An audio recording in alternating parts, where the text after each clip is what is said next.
उज्ज्वला योजना, ये योजना वो योजना, कोई योजना मत चलाओ मोदी जी, खाली एक योजना चलाओ, फ्री में घर में ब्यूटी पार्लर खुलवाओ। अगर माँ कसम प्रेमी का भी वोट न दिला दिया इन लोगों ने आपको। केजरीवाल मेरे बहुत प्रिय नेता रहे। जब से वो राजनीति में आए मैंने रायता पीना शुरू कर दिया, क्योंकि वो फैलाते बहुत हैं। मतलब दादा, दिल्ली में कूड़ा हो गया, दोषी कौन? मोदी। दिल्ली में भ्रष्टाचार बढ़ गया, दोषी कौन? मोदी। दिल्ली में शिक्षा नहीं, दोषी कौन? मोदी। मोदी मुझे ये नहीं करने दे रहे, मोदी मुझे वो नहीं करने दे रहे, मोदी मोदी मोदी, दिन रात मोदी मोदी। मोदी जी का खुद का दिमाग खराब हो गया। उन्होंने गुस्से में आकर केजरीवाल को रात के 12 बजे फोन लगाया। उन्होंने फोन उठाया और नंबर लगाया।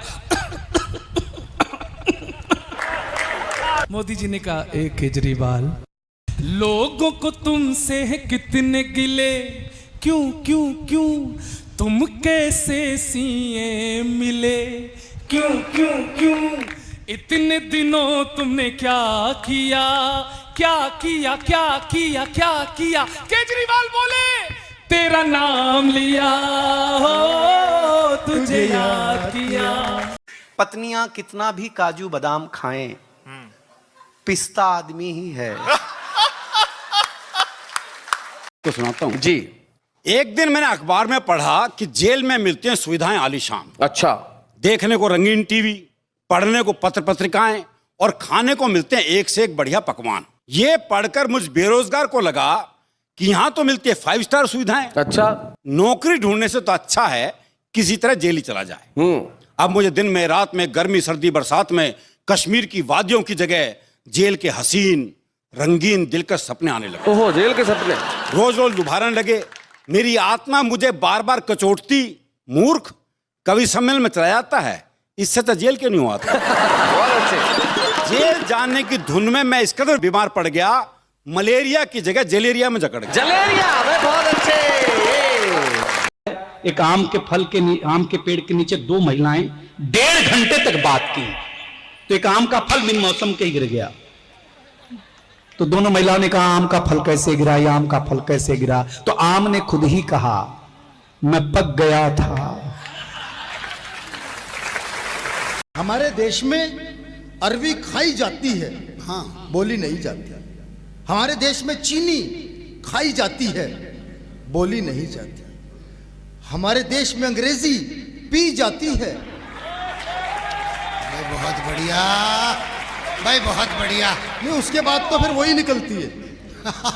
लेकिन अगर किसी को किसी की कोई बात किसी भी भाषा में समझ में ना आए, हाँ। तो एक बार पूछ के देख लो, हिंदी में समझाऊं क्या? कह रहा नहीं भाई साहब, समझ गया। राजा दशरथ ने कैकेयी की बात मानी, भले राम को वनवास हुआ लेकिन मानी ना। बोले यस।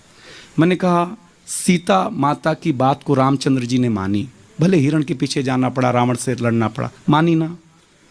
मंदोदरी की बात रावण ने नहीं मानी।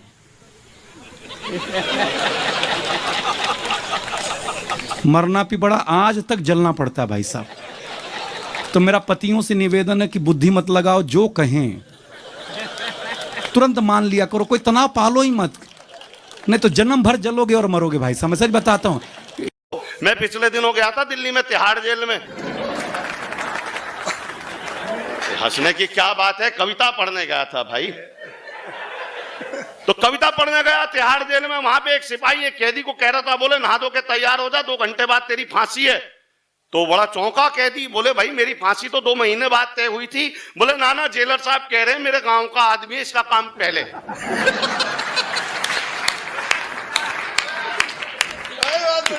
वो शादी के 2 दिन बाद दूल्हा उसी ब्यूटी पार्लर में गया जहां से उसकी बीवी ने मेकअप करवाया था। उसने पार्लर वाली मैडम को एक आईफोन गिफ्ट किया, थैंक यू बोला और वहां से चला गया। मैडम ने खुशी के मारे आईफोन का डिब्बा खोला तो उसमें नोकिया 1100 पड़ा था। और साथ में एक पर्ची थी, पर्ची पर लिखा था, सेम फीलिंग हियर। राजा दशरथ ने कैकेयी की बात मानी, भले राम को वनवास हुआ लेकिन मानी ना। बोले यस।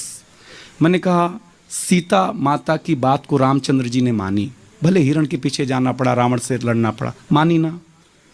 मंदोदरी की बात रावण ने नहीं मानी।